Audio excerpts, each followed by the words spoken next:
మీ teacher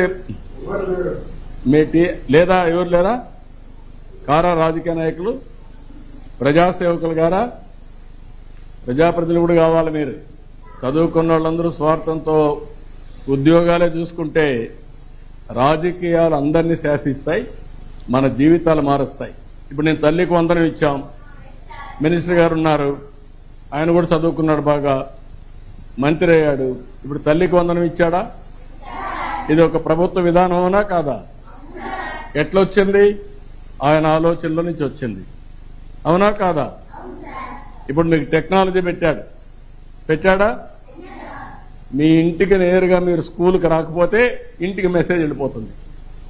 10 గంటల school start అయితే 10:30కు మీ అమ్మ నాన్నకి మెసేజ్ వెళ్ళిపోతుంది.